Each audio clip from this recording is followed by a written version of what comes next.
Y estamos hablando los domingos, recuerden bien, sobre el liderazgo espiritual, y en este caso vamos a seguir reflexionando sobre el liderazgo de Gedeón. Vamos a tener 2 mensajes más, por lo menos, sobre Gedeón, pero les recuerdo que el llamamiento lo hace Dios y es a un liderazgo espiritual, no un liderazgo carnal, no un liderazgo mundano, no un liderazgo político, no un liderazgo natural, es un liderazgo espiritual. Es muy importante que lo entiendas porque se trata de la dimensión a la cual Dios nos llama a entrar y a ejercer autoridad y ser sus representantes para ejercer ese tipo de liderazgo. Por supuesto, prestemos atención porque hoy vamos a aprender mucho sobre este tema. Basado en Jueces capítulo 16, capítulo 6, del 14 al 24. Miren lo que dice y es el primer punto que vamos a considerar. La naturaleza del llamamiento. Aquí en realidad naturaleza estaría mal, sería porque no es natural el llamamiento que hace Dios, es sobrenatural. Bueno, después me di cuenta, pero como para poner un título, pero en realidad es un llamamiento sobrenatural, no es natural, no lo hace un hombre, lo hace Dios en la vida de la persona. Miren en Jueces capítulo 6, versículo 14, dice, y mirándole Jehová, díjole, ve con esta tu fortaleza o tu fuerza y salvarás a Israel de las manos de los madianitas. ¿No te envío yo? Bueno, recuerden un poco en qué situación se encontraba el pueblo de Israel. Estaba oprimido, acechado por ejércitos enemigos y mientras tanto los israelitas estaban con mucho miedo, escondidos en cuevas y en cavernas. Gedeón estaba afuera trabajando diligentemente, juntando la comida para que no se lo robara el enemigo. Y mientras tanto, mientras él servía con diligencia, Dios se le apareció por medio de un ángel y le dijo, ve con esta tu fuerza y salvarás a Israel de la mano de los madianitas. ¿No te envío yo? Bueno, el llamamiento de Dios viene siempre en medio de circunstancias donde nosotros estamos ocupados en hacer nuestros deberes. Él no va a llamar, como decíamos el domingo pasado, haraganes, perezosos, indolentes, vagos, ociosos. Va a llamar a aquellos que están haciendo algo y principalmente cumpliendo sus deberes. Y mucho más si lo están haciendo con diligencia. Es un llamamiento sobrenatural. Porque es espiritual. ¿Por quién lo hace? Dios lo hace. Y es espiritual porque Dios es espíritu.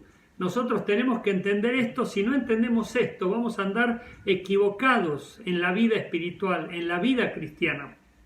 Dios es espíritu y el que adore a Dios lo debe adorar en espíritu y en verdad. Por lo tanto, es un llamamiento espiritual. Dios se mueve en el ámbito espiritual. Los ángeles se mueven en el ámbito espiritual. Jesús, el Espíritu Santo, se mueven en el ámbito espiritual.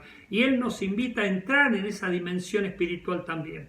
Pero para eso tenemos que tener un espíritu correcto y es el espíritu de Cristo en nosotros. Por eso Él tiene que hacernos nuevas criaturas para poder tener el espíritu de vida en nosotros. Cuando nosotros tenemos a Cristo, tenemos condiciones de entrar en ese nivel, en esa dimensión. Ahora, si no tenemos a Cristo, estamos en el mundo natural, sin Cristo y sin esperanza. Pero cuando tenemos a Cristo en el corazón, el mismo Cristo nos hace un mismo espíritu con Él y podemos estar entrando y funcionando en esa dimensión espiritual. Es espiritual por quien lo hace. ¿Quién hace el llamamiento? Dios. No lo hace un hombre. El hombre, como líder de la iglesia o la iglesia misma, lo confirma el llamamiento. Pero el que hace el llamamiento es Dios. Grábatelo bien. Pero también es natural por lo que hay que hacer. No es que Dios te saca del mundo y te lleva al cielo apenas te llama. Te llama y te deja en el mundo. Y Jesús dice, ustedes están en el mundo, pero no son del mundo. Pero estamos en el mundo para ser luz y sal, para ejercer una función vital que tiene que ver con lo que le agrada a Dios y que tiene que ver con lo que va a servir para extender el reino de Dios. Por eso nosotros somos personas que disfrutamos de 2 dimensiones, la dimensión espiritual y la dimensión física, pero tenemos el punto de equilibrio que es la voluntad de Dios, que es lo que provoca armonía en nosotros. Si nosotros no entendemos eso, vamos a andar desequilibrados o vamos a andar favoreciendo más al diablo que a Dios, y por supuesto eso a Dios no le agrada. Por eso, si entendemos esto, nosotros podemos marchar por la vida y disfrutar la vida y no sufrirla. Por eso es natural por lo que hay que hacer. Y nosotros tenemos que hacer cosas en relación a las personas y a las circunstancias que nos rodean. Y en ese sentido tenemos que tenerla muy, muy claro, porque si no la tenemos muy claro, vuelvo a repetir algo, podemos favorecer más al diablo que a Dios.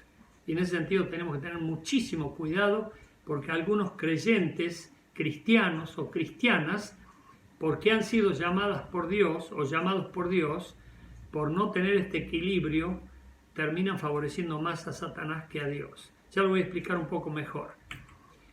Las excusas al llamamiento. En Jueces capítulo 6, versículo 15 dice: entonces le respondió: Señor mío, ¿con qué salvaré yo a Israel? Fíjate, ¿con qué voy a salvar yo a Israel? ¿Qué tengo yo en mi alcance? He aquí que mi familia es pobre en Manasés, soy un pobrecito, soy de clase baja, soy de una familia muy humilde, refiriéndose a la pobreza, y yo el menor en la casa de mi padre, soy muy chico, no tengo posibilidades de aceptar el llamamiento. Es decir, que Gedeón aquí se compara con cualquiera, porque estas excusas son típicas, son excusas típicas, es decir, que muchos las tienen. ¿Y a qué tipo de excusas nos referimos aquí? Son tres. La primera, sobre recursos. No tengo, no me alcanza.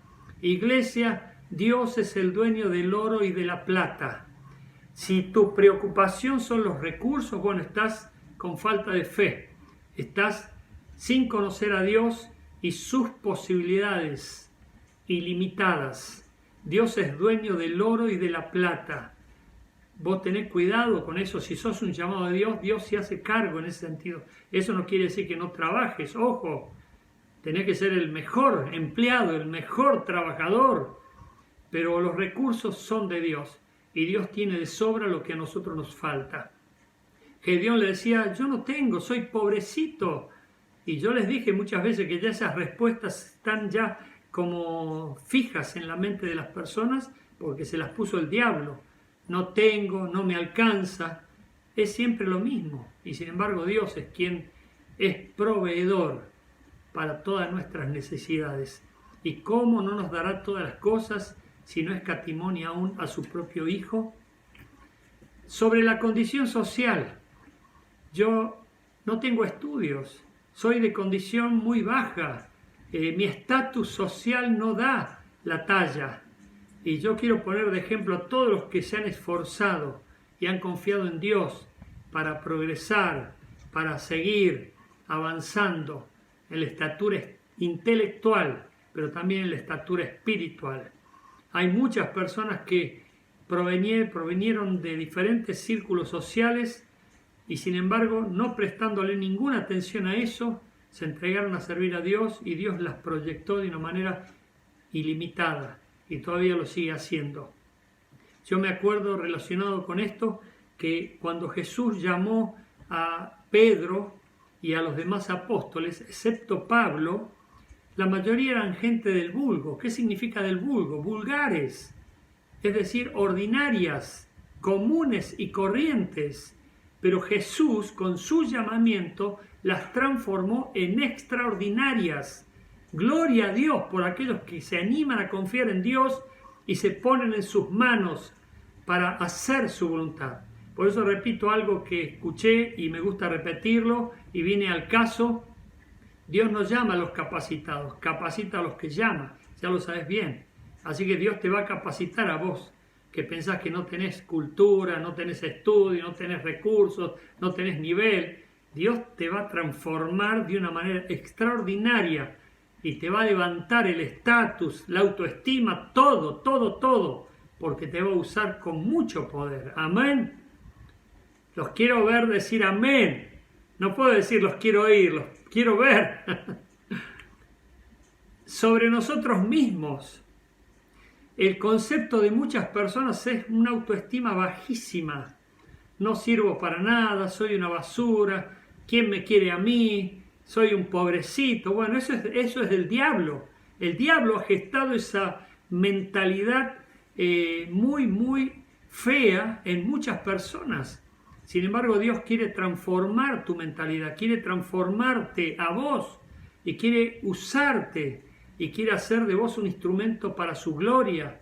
Por eso hay gente que dice, ¿qué podrá salir bueno de mí? Bueno, Dios lo va a lograr porque es Dios obrando en nosotros, pero vos tenés que ponerte en sus manos para que Él lo pueda hacer. Acá hay 10 motivos para que ignore la gente el llamamiento.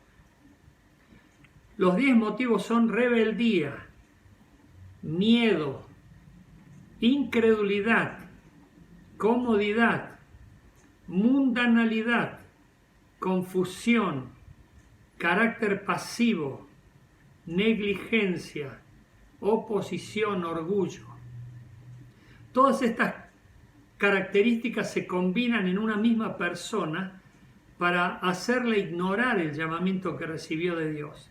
Y quiero decirte, iglesia, que si estás en este Zoom, Dios te llamó, Dios te está llamando y vos tenés que empezar a ser obediente a su llamamiento. Y seguramente Dios te está inquietando ahora con cosas espirituales, porque si no, no estarías aquí. Porque vos sabés que la vida es corta, la muerte es segura, el pecado es la causa, Cristo es la cura. Y eso no es algo que se pueda revertir a menos que Cristo te decida transportar en vida a la patria celestial. Mientras tanto, nosotros tenemos que hacer todo lo más que podamos con lo que tengamos, porque el tiempo es corto. Pero mucha gente tiene este tipo de características y sirve más a los propósitos de Satanás que a los de Dios. ¿Por qué? Por su gran confusión en la mente le hace generar muchos conflictos emocionales en sí misma o en sí mismo, y peca por rebeldía, peca por miedo, peca por incredulidad, peca por comodidad y termina siendo rebelde a la visión celestial. Y hay otros cuya característica es el orgullo. Y permitime explicarte un poco este punto. Porque son personas llamadas, pero ignoran su llamamiento. ¿Por qué? Porque deciden hacer todo a su manera, a su tiempo, a su gusto. Y la cosa no es así, porque es a la voluntad de Dios. Nosotros, si somos llamados, es para agradar a quien nos llamó con un llamamiento santo. Por eso tened cuidado de pensar que por más que hayas sido llamado por Dios y estés en la iglesia leyendo la Biblia y teniendo algún tipo de revelación, si no estás entregado a agradar a Dios, podés estar pecando por rebeldía y por un montón de otras características que terminan siendo más favorables al diablo que a Dios. Te pido que pienses un poco en esto, por favor, no lo pases así tan rápido, ni te creas como que ya está todo resuelto. Diariamente nosotros estamos teniendo que agradar a Dios en todas las cosas. Dios no mira la apariencia. Y Jehová respondió a Samuel, no mires a su parecer, ni a lo grande de su estatura, porque yo lo desecho. Porque Jehová no mira lo que mira el hombre, pues el hombre mira lo que está delante de sus ojos, pero Jehová mira el corazón. Fíjate que aquí Jehová desechó a Saúl. Samuel lo aprobaba. ¿Por qué? Porque era fachero, alto, buen mozo y tenía todas las de ganar por la apariencia. Sin embargo, Dios dice, no te fijes en su apariencia. Dios no mira la apariencia, mira el corazón. Dios no mira lo que está delante de sus ojos, mira el corazón. Y nosotros tenemos que aprender a mirar el corazón de las personas, a leer el corazón de las personas.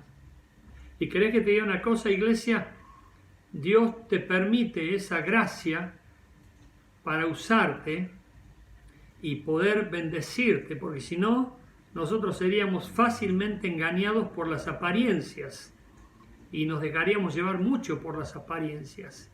Sin embargo, aquí Dios le dice a Samuel: acepta este principio y ten en cuenta este principio. Dios está mirando siempre el corazón para probar lo que hay en el interior de las personas y no quedarse con el estuche, porque el estuche se puede cambiar y la gente puede falsear una apariencia, puede hacerse bueno cuando es malo, puede hacerse rico cuando es pobre, o puede hacerse victorioso cuando es un perdedor y fracasado, simplemente con manipular su apariencia.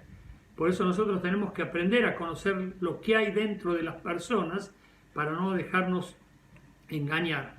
Y aquí Gedeón estaba mostrando una apariencia que era pobre, sin embargo Dios estaba mirando su corazón y aprobaba su corazón, cuando ni siquiera Gedeón lo creía, hasta que después lo creyó, como vamos a ver más adelante.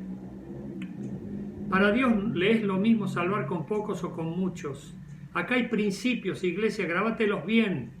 Estos no son versículos para olvidarlos, porque fueron determinantes en la vida de estas personas. ¿Se acuerdan cuando Jonathan, el hijo de Saúl, estaba enfrentando una pelea con los filisteos y decidió salir con su criado o paje de armas para recorrer el campo? El siervo de Jonatán estaba con miedo.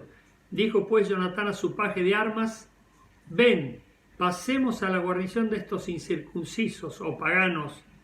Quizá haga algo Jehová por nosotros, pues no es difícil para Jehová salvar con muchos o con pocos.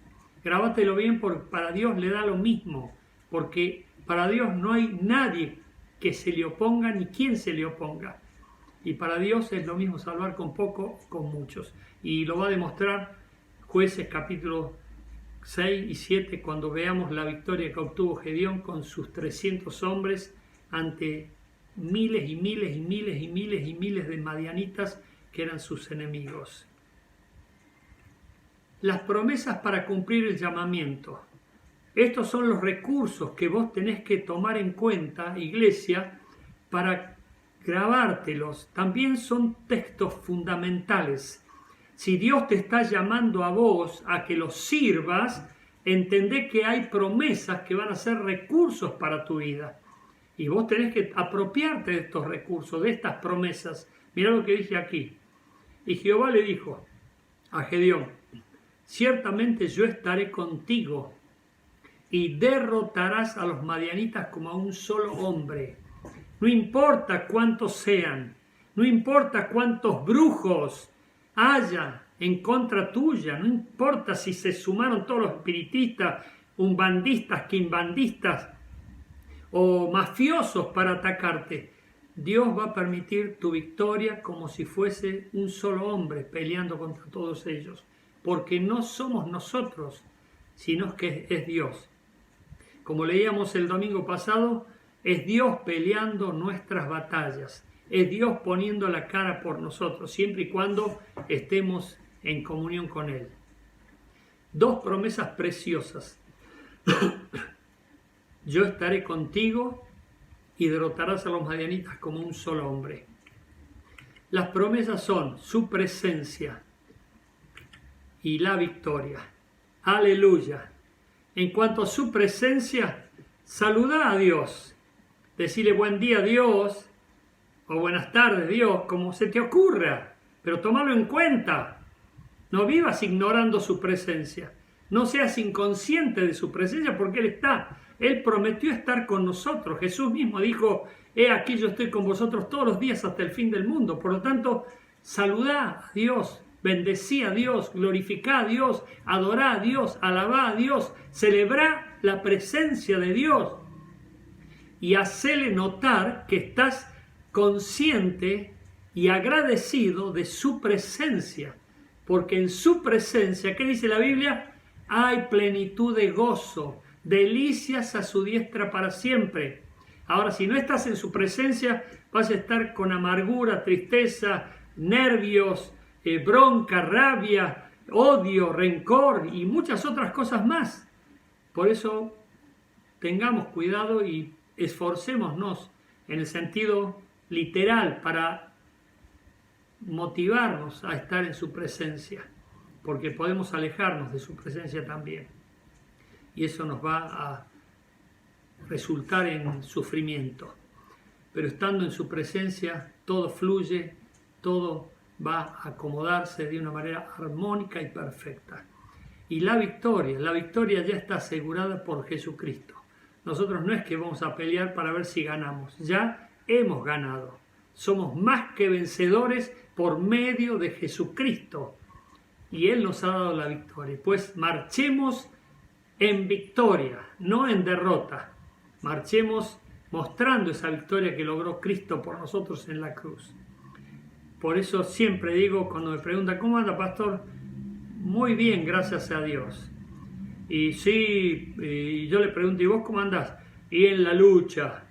Y yo les agrego, y ustedes lo saben bien, que es cruel y mucha, pero con victoria. Esa es la diferencia. Con victoria.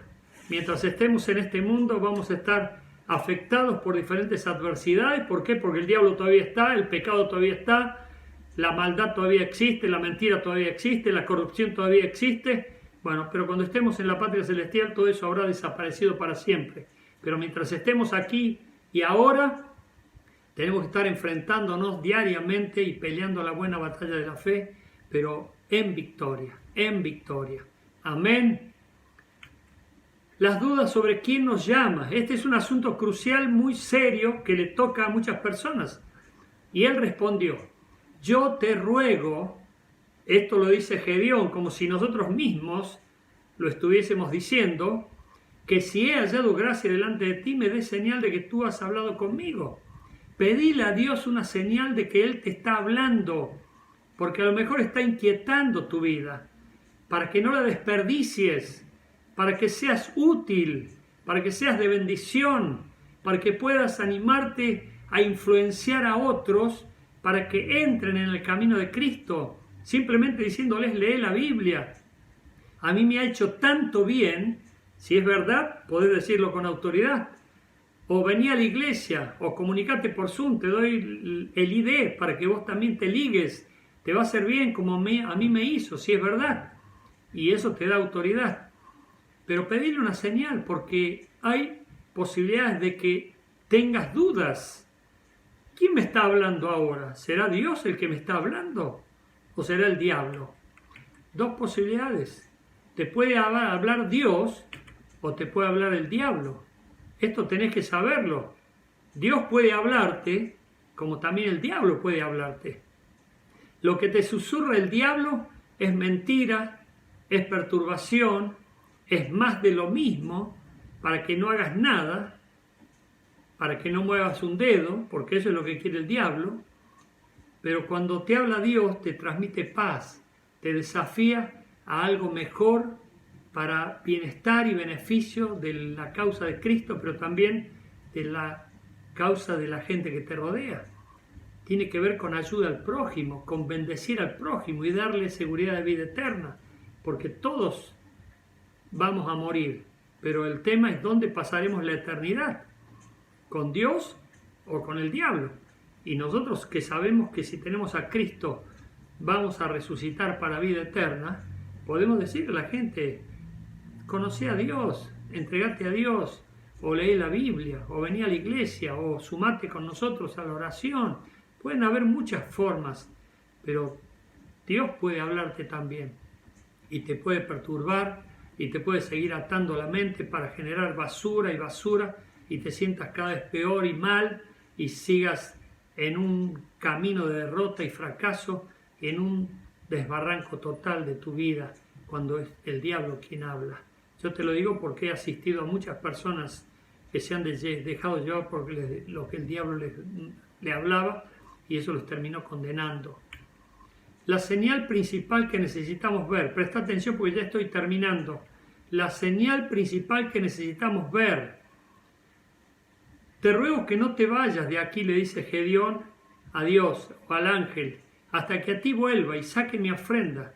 Miren, Gedeón era un ofrendante regular, él ofrendaba, él había entregado su vida a Dios, era la principal ofrenda que estaba dándole a Dios. Y quiero decirte que esa es la principal ofrenda. Vos podés poner todo tu dinero, pero si no entregás tu corazón a Dios, de nada vale. Y la ponga delante de ti. le ofreció Gedeón su vida delante del altar. Y él respondió, yo esperaré hasta que vuelva, le dice Dios. Y entrándose Gedeón aderezó un cabrito, es decir, preparó un cabrito para ofrendar en sacrificio, y panes sin levadura de un efa de harina, y puso la carne en un canastillo y el caldo en una olla. Iba a adobar el cabrito para que fuera sabroso, y sacándolo presentóselo debajo de aquel alcornoque. Y el ángel de Dios le dijo, toma la carne y los panes sin levadura y ponlo sobre esta peña y vierte el caldo, y él lo hizo así. Quiero aclararte que esto es un holocausto. El holocausto significa todo quemado.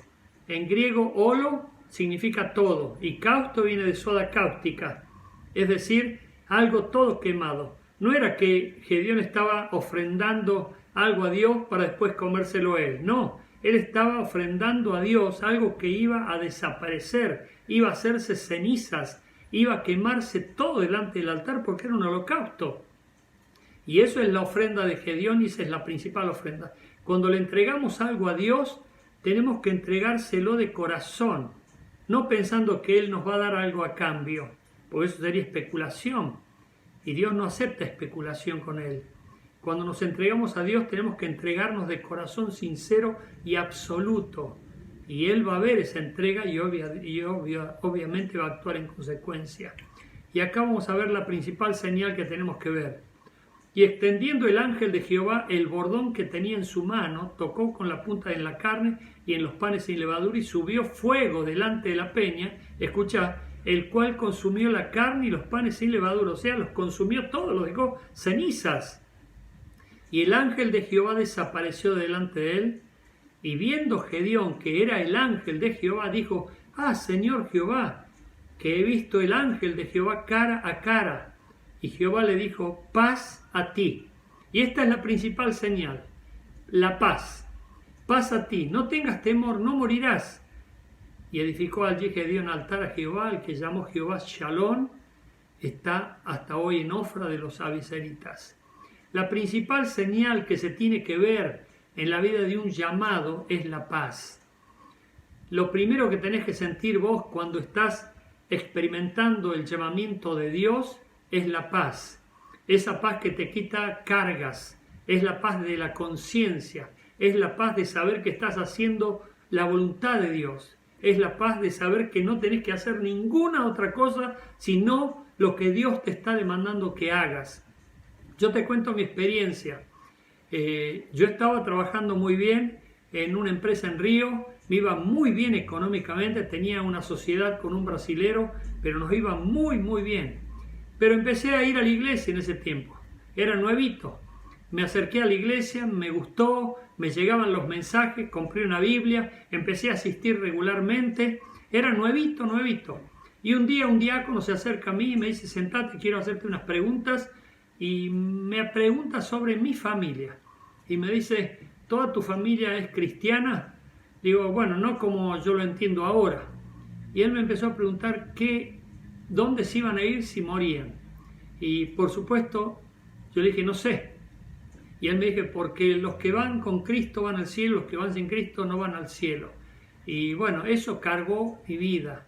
Fue como un puñal que se me clavó y a partir de allí empecé con una inquietud impresionante, hasta lloré por mi familia en Córdoba. Y tomé la decisión de volver a predicarle el Evangelio a mis familiares. Hoy veo aquí en Estesuna a mi hermano, que es pastor, y doy gloria a Dios por su vida, muy útil para el reino. Y por supuesto, él fue un primer fruto. Resulta que yo le agradecí a Dios por eso. Tomo la decisión inmediata y no fue una decisión impulsiva ni temperamental, sino una decisión bien pensada. Cuando yo voy a compartir esto con el pastor de la iglesia allí en Brasil, resulta que en ese interín, en esa semana que pasó todo, recibo la carta a invitarme a integrarme a un plantel de técnicos en una empresa petrolera en Río de Janeiro. Y ya con un trabajo asegurado, todo completo. Y le muestro esta carta al pastor. Y el pastor me hace estas preguntas y me dice, ¿quién te llama de Córdoba a vos? Y yo le dije, Dios. ¿Y quién te crees que te está llamando de Río de Janeiro a vos? Y le dije, el diablo. Y hasta el día de hoy te puedo asegurar que no me cabe ninguna duda de que Dios me llamó. Y le agradezco tanto a Dios por estar aquí en la Argentina, por servirlo, por haberle obedecido, por haber estado en sintonía con su llamamiento, porque te puedo asegurar que si sabes que Dios te llama y no obedeces, eso te va a hacer entrar en una vida que no te va a agradar, porque la vida que preparó Dios para nosotros es la de que seamos escogidos, porque Él nos llama para que le sirvamos. Y por supuesto nos tenemos que entregar completamente a Él, diciéndole, Señor, aquí me tienes, toma cuenta de mi vida, utilízame de la manera que creas. Y Él va a hacerlo de una manera poderosa. Pero si no te entregás y sabes que Dios te llama y no te pones en sus manos para decir, Señor, ¿qué hay de nuevo? ¿Qué hay más todavía? Porque hay mucho más todavía, pero te tenés que entregar. Pero si no te entregás, es triste cómo va a terminar tu vida. Es triste que no vas a ver las gloriosas experiencias que tiene Dios para todos nosotros, y eso obviamente va a resultar en pérdida para el reino de los cielos aquí en la tierra y en beneficio para Satanás. Así que te dejo esto pensando, por favor, porque la paz que te da Dios es una paz gloriosa, es una paz que sobrepasa todo entendimiento.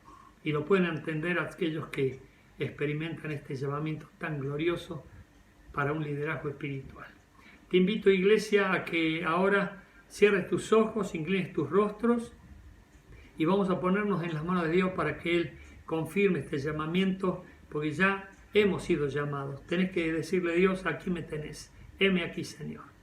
Señor, quiero pedirte que bendigas a todos los que han sido llamados, a todos en definitiva, que los unjas, que les ayudes a discernir los tiempos y que hoy mismo no pongan ninguna oposición, ningún obstáculo a lo que quieras hacer en cada una de sus vidas. Señor, que no haya ningún pecador por comodidad, por mundanalidad, por rebeldía o por dejadez o porque esté con orgullo oponiéndose a tus planes santos y eternos. Que hoy mismo, Señor, se pongan en tus manos para que al igual que Gedeón sean levantados y utilizados poderosamente para enfrentar a cualquier enemigo de la causa tuya y echar fuera demonios y ayudar a multitudes a que encuentren a Cristo.